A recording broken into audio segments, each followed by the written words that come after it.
할렐루야. 오늘 저희들 수요예배 창세기 29장 31절 35절의 말씀으로 창세기 강의 40번째 시간, 오늘 잠시 동안 은혜를 나누도록 하겠습니다. 이게 성경에서 참 아이를 낳는, 자식을 낳는 것으로 이렇게 경쟁이 되어지는 거의 유일한 이야기라는 생각이 듭니다. 우리가 이 야곱이 우리 지난 시간에 결혼하기 위해서 14년을 봉사해야 된다는 얘기를 나누었고, 또 그 과정에서 야곱이 실은 큰 마음의 상처를 받았던 사건이 있었다는 것도 보았고, 그럼에도 불구하고 야곱이 거기에 대해서 특별하게 뭔가 얘기하지 않은 그런 모습들도 우리가 봤습니다. 그런데 우리가 야곱의 이야기 앞서 아버지나 형 에서한테 한 거에서도 우리가 보듯이 실은 이 거짓, 속임수, 사기, 이게 참 사람의 마음속에 깊은 상처를 남기거든요.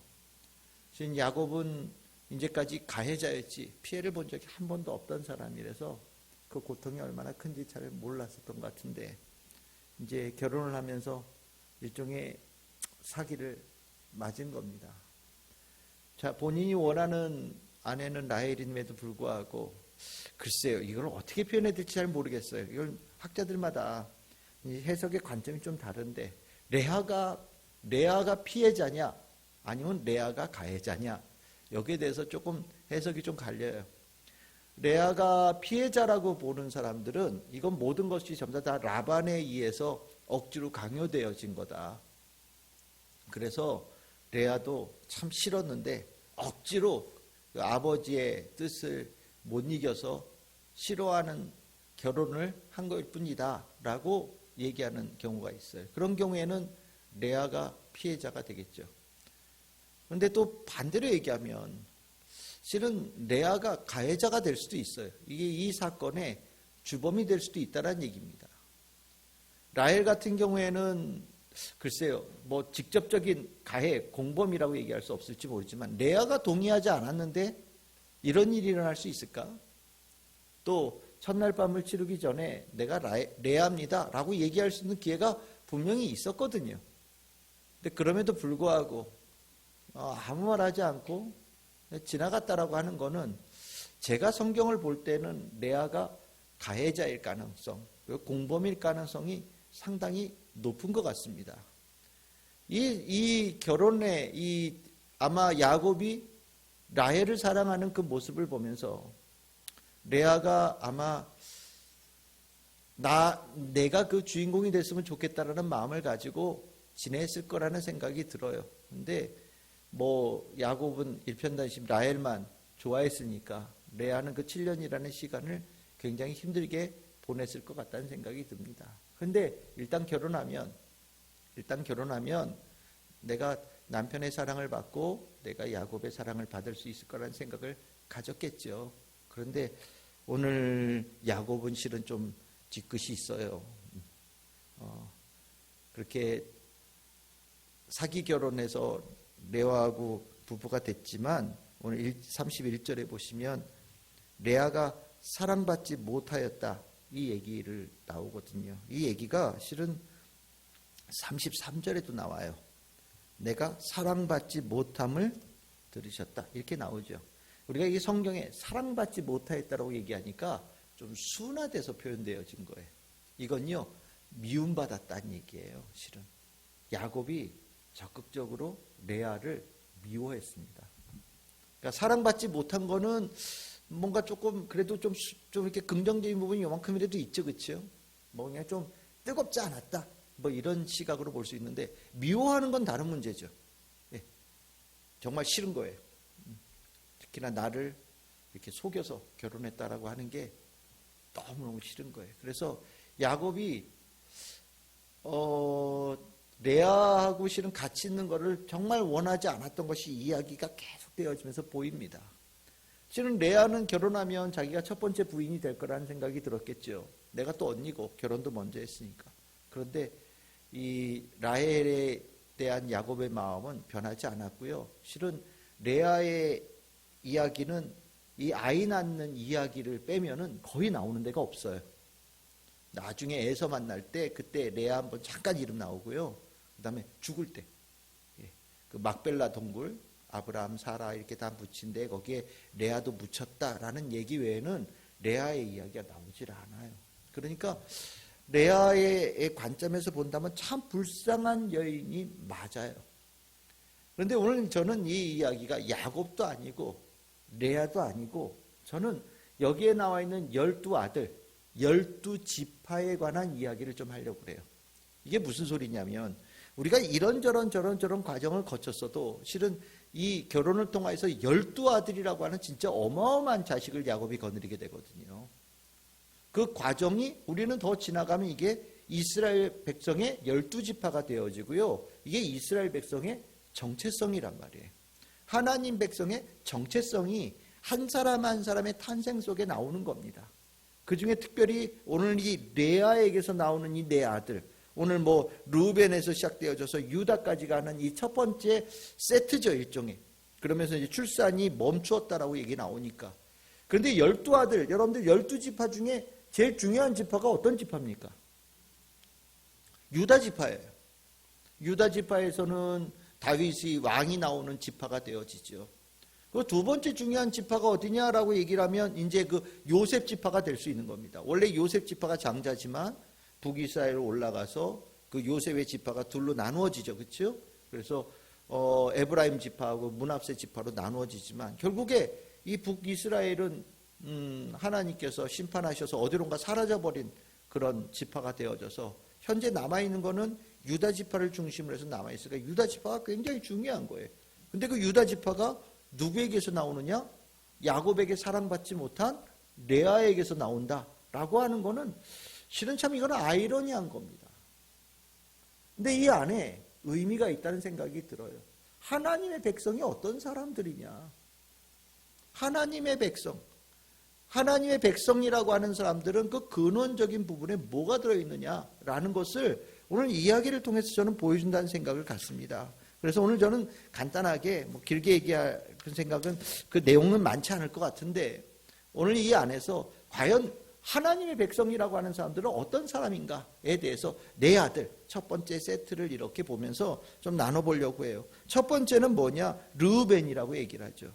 실은 가끔 남편을 의무적으로 야곱이 아마 이렇게 그 시간을 정해서 요일을 정해서 아마 의무적으로 이렇게 들어가야 되는 뭔가 풍습이 있었던 것 같아요. 아닐 것 같으면은 아이를 낳을 수가 없죠. 미워하는 데 가서 실은 아이를 낳을 수 있다는 건 거의 불가능한 이야기 아닙니까? 그런데 실은 아이를 계속해서 낳는 걸 보면 실은 이 하나님의 백성이 어디냐? 사람들의 사랑으로 만들어진 존재가 아니라는 것을 얘기하는 거예요. 실은 세상에 이 땅의 세상이라고 하는 곳이 어떤 곳이냐? 실은 진정한 사랑이라는 것을 없는 땅이다라고 얘기를 하죠. 아담의 죄, 우리가 뭐 로마서 얘기했지만 죄에 의해서 충만한 곳이에요. 뭔가 나름 다 사랑한다라고 얘기를 하지만 그 사랑은요, 그냥 엄밀하게 얘기하면 굉장히 이기적인 거예요. 그래서 나에게 문제가 생기면 갑자기 모든 관심이 자기의 유익에 그냥 완전히 확 쏠립니다. 다른 사람을 돌보지를 못해요. 보통 우리가 어디가 좀 아프다, 병이 들었다 그러면 사람이 바뀐다고 그러죠. 어디가 아프면 사람이 바뀐다는 얘기를 많이 하거든요. 왜 바뀌냐? 남을 돌볼 만한 마음의 그릇을 가지고 있지 못하기 때문이에요. 내가 아프니까 내가 제일 먼저가 되는 거예요. 그러니까 옆에서 볼 때는 저 사람이 나에게 이런 배려도 했었고 저런 관심도 보였고 이런 친절도 베풀었고 이런 도움도 주었는데 그 사람이 그 모든 걸 딱 다 끊고 오직 자기만을 딱 위하는 그런 모습이 되니까 사람 변했다라고 얘기를 하죠. 근데 그게 변했냐? 변한 게 아니죠. 그게 원래 인간의 본성이에요. 제가 월요일날 그 건강검진 받으러 갔다 왔거든요. 근데 참 병원 가기 싫어요. 그 건강검진 아무것도 아닌데 그 건강검진이요 진짜 엄청난 스트레스가 돼가지고 꿈에서 나타나더라고요. 꿈에 이틀 전서부터 꿈이 막 내가 건강검진 가가지고 막 이게 꿈에 나타나요. 근데 제가 그 같은 병원을 계속 가서 검진을 받는데 2년마다 한 번씩 혈압을 제일 먼저 재라고 그러잖아요. 혈압이 이렇게 자동으로 재는 게 있는데 신기하게요. 그 혈압계가 굉장히 높아요. 하여튼 재면 내가 평상시에 알고 있는 것보다 10에서 20이 높아요. 깜짝 놀래요. 저도 처음에 못 모르고 가서요. 이렇게 딱 재면 세상에 막 갑자기 막 내가 알고 있던 수치가 아니에요. 확 높아지니까 고혈압 이런 생각이 드니까 갑자기 당황스러움이 오더라고요. 근데 거기에 몇 번 가보니까 이제 그러려니 그래요. 이제 저기는 원래 좀 많이 나와. 근데 이렇게 옆에서 구경하니까 다들 거기다 한번 눕으세요. 사람들 얼굴이 싹 변해요. 놀래가지고요. 깜짝 놀라는 거예요. 진짜 막 얼굴이 어쩔 줄을 몰라요. 다 똑같아요. 넣어요. 일단 종이를 이렇게 봐요. 구겨요. 주머니에다 넣어요.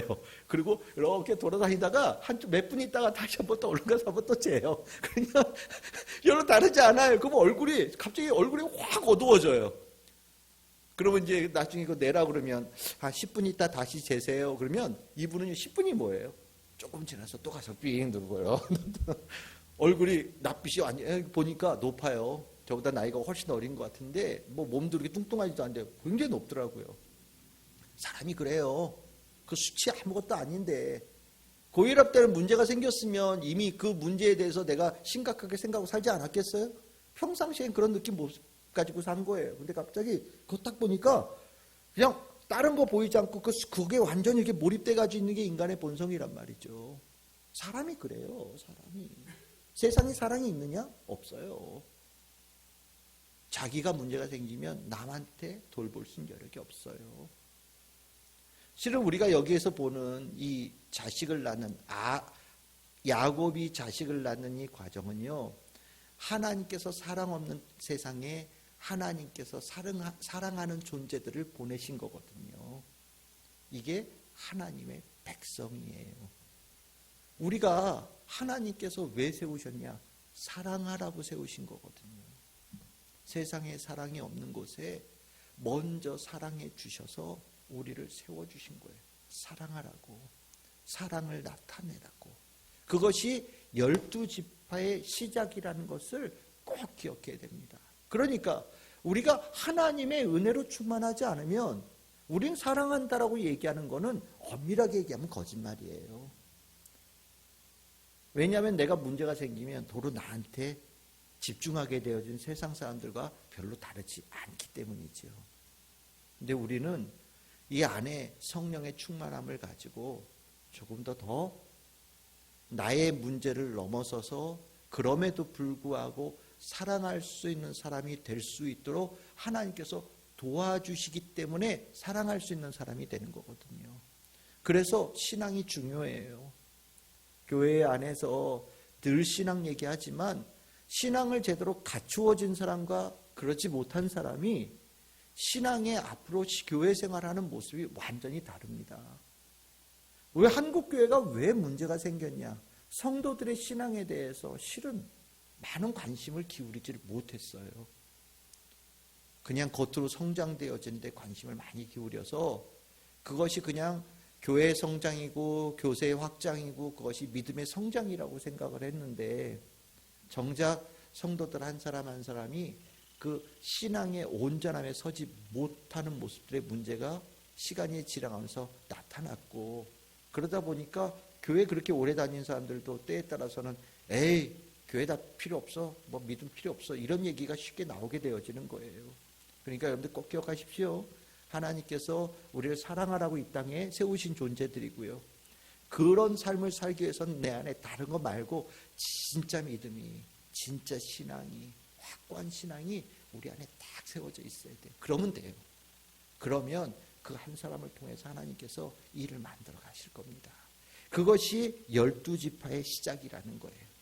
그러면 사랑하는 존재로 이 땅에 세우시면서 첫 번째 아들 이름 르우벤이라고 나오죠. 르우벤이라는 것은 르라는 게 이게 본다라는 거예요. 본다라는 거고 벤이라고 하는 게 두 가지 의미인데 하나는 아들이라는 의미로서의 벤이 있고요. 또 하나는 베알리라고 해서 괴롭다라는 뜻으로 해서 나온 것이라고 얘기하기도 해요. 그래서 여기에 전부 다 두 가지 이걸 동시에 얘기를 하죠. 내가 아들을 낳았다. 아들이다 그러면서 나의 괴로움을 보았다. 이렇게 얘기하는 거거든요.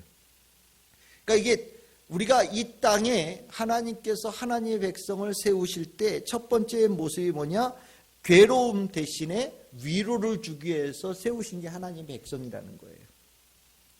정말 괴로워하잖아요. 인생이 괴로움이잖아요. 수없는 것으로 우리가 괴로움을 당하잖아요.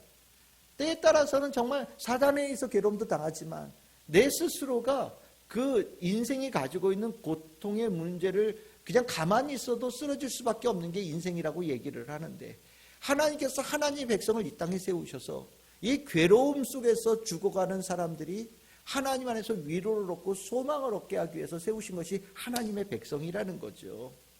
우리는 그래서 귀한 사람들이에요. 내 자신이 귀한 게 아니라 하나님께서 내 안에 넣어주신 은혜가 귀한 거예요. 세상 속의 괴로움을 갖는 사람들에게 하나님의 백성들은 위로가 하늘로부터 내려진다라는 것을 증명하는 자로 세워진 거거든요. 그래서 여러분들 안에 누군가가 괴로워하고 누군가가 힘들어할 때 예수 그리스도의 이름으로, 하나님의 이름으로 위로할 수 있는 능력이 여러분들 안에 있다라는 것을 명심하시고 주저하지 마시고 예수 그리스도의 이름으로 기도해 주시고 위로해 주시고 소망을 주시는 우리 성도님들이 되시기를 소망합니다. 두 번째로 이 하나님의 백성의 정체성은 시므온이라는 두 번째 아들을 통해서 나오죠.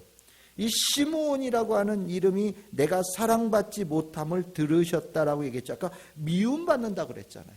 이 미워하는 것에 대해서, 미워하는 소리를 들으시면서 그것에 대해서 미움 대신에 하나님께서 나를 얼마나 사랑하시는지를 증거하는 존재로 하나님께서 이 땅에 하나님의 백성을 보내셨다라는 거죠. 사람들끼리 있으면요, 이게 사람들이 참 이게 간사해서요, 자그만 일에도 자꾸 갈등을 일으켜서 쪼개지려고 그래요.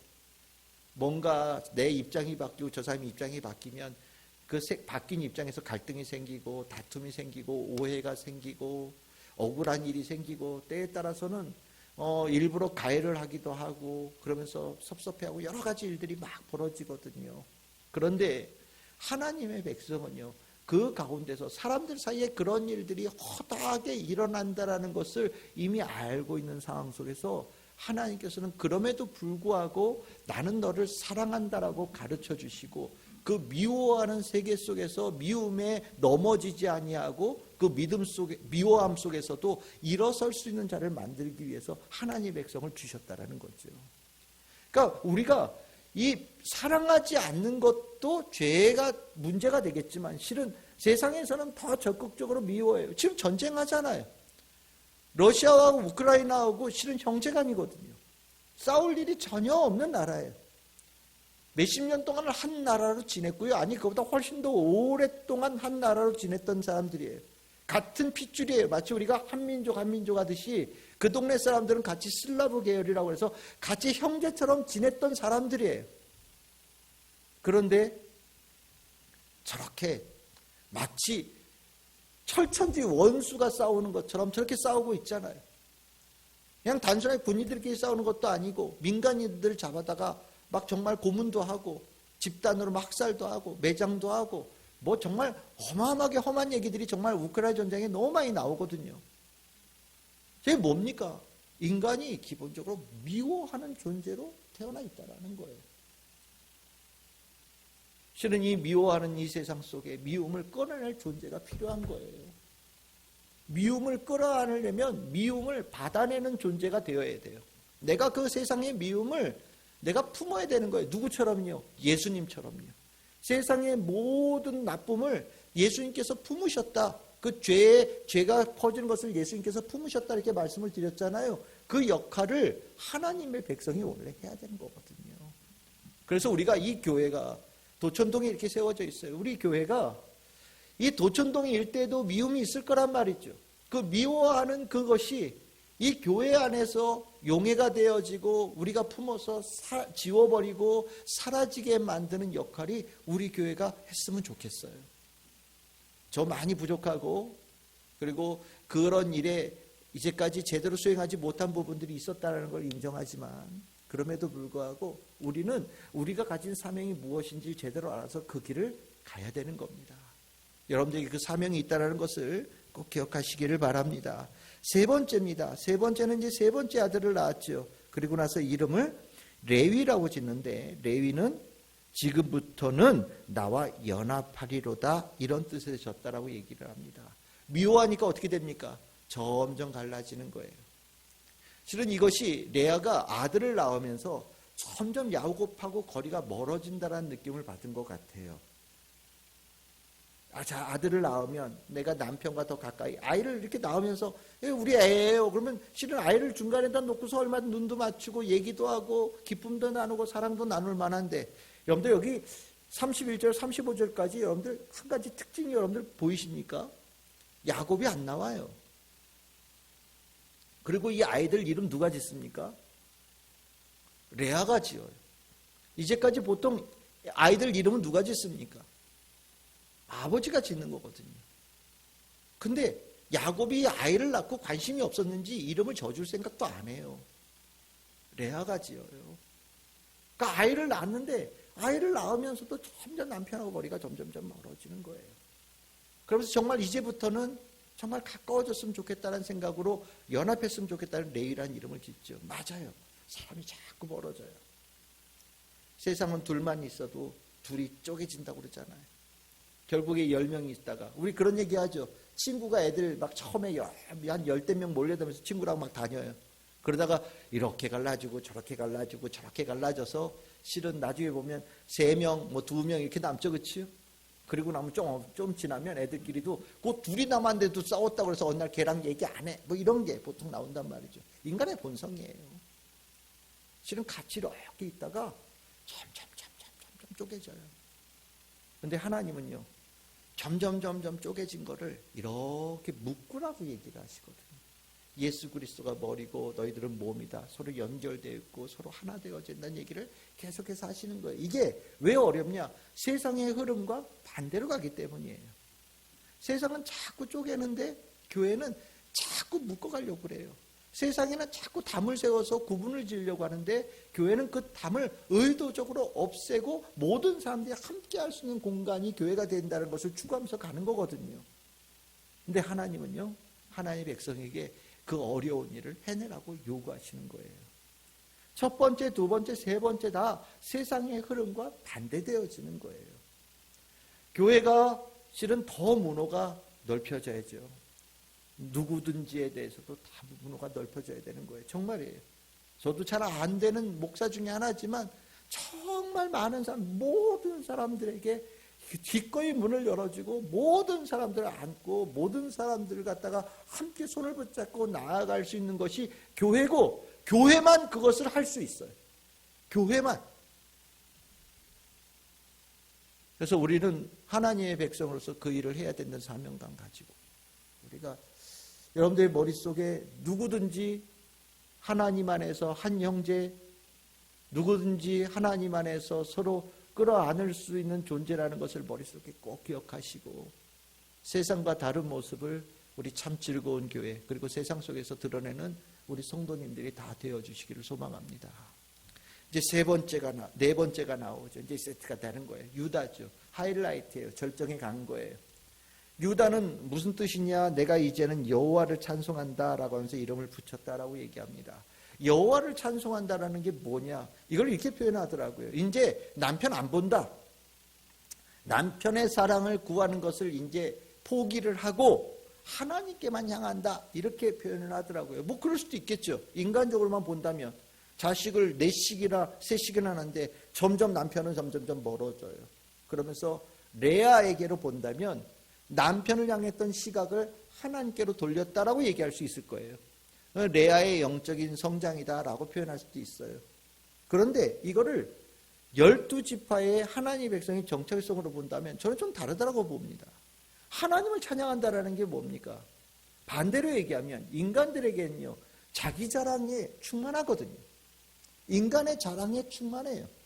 내가 없죠. 누군가, 여기 지금 레아도 얘기하잖아요. 내가 자식을 낳았다라고 하는 이 부분에서 얼마나 본인이 내가 뭔가를 해냈다라는 생각으로 계속해서 이 아이의 이름을 짓고 있잖아요. 그렇죠? 레아가 내가 낳았어. 이거 내 아들이야. 남편이 안 줘줬는지 모르겠지만 레아는 내가 아들 낳았다고 생각하고 이 아들의 이름들을 다 자기가 짓고 있는 거예요. 내 아들이라고 생각하는 겁니다. 그리고 이 아들들이 자신의 자랑거리예요. 라헬은 자식 하나도 없는데 나는 아들만 넷을 낳았어. 이거 대단한 거 아니야? 나는 라헬보다 훨씬 더 뛰어난 여자야라는 것을 자부심을 가지고 대하는 거거든요. 자기에게 가지고 있는 이 자부심이 레아가 아들 넷을 낳으면서 정말 남편과 멀어진데 점점 자기는 높아졌는지 모르겠어요. 그런데 하나님께서는요, 이 유다, 세상의 자랑이 아니라 하나님을 자랑하는 존재가 하나님의 백성이라는 것을 알려주시는 겁니다. 하나님을 높여야 된다.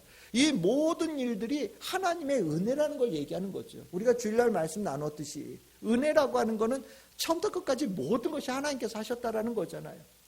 이 야곱의 12아들, 실은 이 하나님께서 하신 거란 말이죠.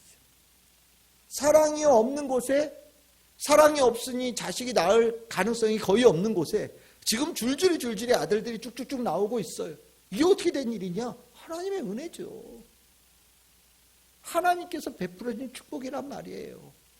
하나님께서 이루신 일이라는 거죠. 하나님의 백성은 하나님의 은혜의 결과물이에요. 그러니까 어떻게 됩니까? 하나님의 백성은요, 모든 일에서 하나님의 이름을 높이는 자가 되어져 있는 것. 세상에서 수많은 사람들이 자기 이름 높이려고 누구 이름이 높고 내 이름이 높다고 막 자랑할 때 하나님의 사람들은요, 하나님의 이름을 높이는 자가 하나님의 백성이다. 하나님은 그렇게 하기 위해서 하나님의 백성을 세우셨다라는 거죠. 결국 우리가 크리스찬이 되어져서 참 이해 안 되는 것들 중에 하나예요. 내가 옛사람의 모습을 가지고 있어서 계속해서 내 이름이 높아지기를 원해요. 내가 인정받고 내가 대우받고 내가 높아지고 이런 거에 대해서 우리는 기본적으로 본성적으로 우리가 가지고 있는 품성이 있어요. 그런데 하나님의 백성은요, 하나님의 이름을 높이는 자가 되어질 때 그 이름이 같이 높아지는 거예요. 내 이름을 높이면 그것은 제일 낮은 자리로 내려가서 없어지는 이름이 되어지고요. 하나님의 이름을 높일 때 내 이름이 별 볼 일 없는 내가 하나님의 은혜로 새 사람이 되어져서 아름다운 영광스러운 자를 돌아가는 게 크리스찬의 정체성이거든요. 그것을 하나님께서 이 유다까지 내려오는 이 아들들의 이름 가운데도 넣어주셨다라고 저는 생각을 해요. 우리가 살면서 우리의 목적은 하나님께 영광을 돌리는 거다라는 얘기를 합니다. 하나님을 찬양하는 거다. 이게 뭐냐? 하나님의 이름을 높이는 것이 우리 인생의 가장 귀한 일이다. 그것을 절대 잊으면 안 된다라는 거죠. 교회가 하나님 이름, 예수님 이름 높이지 않는다면 문제 있는 겁니다. 목사 이름 높아봐야 무슨 소용이 있겠어요? 목사 이름 높아봐야 죄될 것밖에 없어요. 유명한 목사라고 하는 그 목사의 모습이 결국 하나님의 이름을 높이는 데에 보다 더 뛰어나게 보인다면 그 문제 있는 거거든요. 에이, 그렇게 얘기하면 안 되죠. 그래도 다 사람인데 자기 이름 높아지지 않으려고 하는 사람이 어디 있겠어요? 물론요. 하나님 안 믿고 예수님 안 믿는다면 그럴 수 있어요. 근데 우리는 하나님 믿고 예수님 믿어서 내 이름을 올라가려고 할 때마다 이렇게 다시 주머니에다 넣어서 보이지 않는 곳에다 의도적으로 밀어넣는 것이 우리가 가져야 될 삶의 방향성이라는 거예요. 하나님께서 우리를 이 땅에 왜 세워놓으셨냐? 하나님의 이름을 높이라고 세워주셨다. 그래서 저는 우리 참 즐거운 교회가 하나님의 이름, 예수님의 이름을 높이는데 정말 모든 성도들이 마음을 다하기를 원합니다. 저는 참 즐거운 교회 다니면서 목사 설교가 좋았어 이런 얘기 다 중요하지 않아요. 중요한 건 내가 참 즐거운 교회를 다니면서 하나님을 더 깊이 사랑하게 됐어. 그러면 너무 좋은 거죠. 내가 참 즐거운 교회 다니면서 하나님의 이름을 높이는데 더 마음이 뜨거워졌어. 이건 귀한 거예요. 그게 돼야 되는 거예요. 그게 돼야 되는 거예요. 그러면 다 된 거예요. 그러면 정말 하나님께서 원하시는 모습을 가진 겁니다. 오늘 내 아들의 이 과정은요, 정말 사랑받지 못하는 레아에게 주신 하나님의 은혜예요. 그 과정을 통해서 하나님의 백성의 모습을 만들어가고 가르쳐 주신 중요한 과정이 있다는 생각이 듭니다. 12아들들의 이 이름들 안에 다 그런 의미들이 들어있었다고 저는 생각을 해요. 이 안에. 결국 이걸 12지파를 다 이름들을 합치면 우리는 이렇게 살아야 되는구나 라는 것을 깨닫게 되어지는 그런 가르침을 깊이 받을 수 있다라는 생각이 들어요. 오늘 그 중에 4아들을 나눴어요. 유다까지. 자, 첫 번째 하이라이트까지 나눈 겁니다. 어떠십니까? 내가 어떻게 살아야 되는지 하나님께서 뭘 원하시는지 여러분들 느끼셨죠? 아셨죠? 오늘 이 기도하면서 내가 하나님의 백성으로 하나님의 사람으로 이 자리에 세워져 있으니 하나님께서 원하시는 이 모습을 내가 잘, 그리고 우리 참 즐거운 교회 것을 잘 해내기를 원합니다. 주님, 성령님 도와주시옵소서. 기도해 주시고 그 기도에 우리 교회 하나님의 은혜가 풍성하게 임하는 축복이 있기를 소망합니다.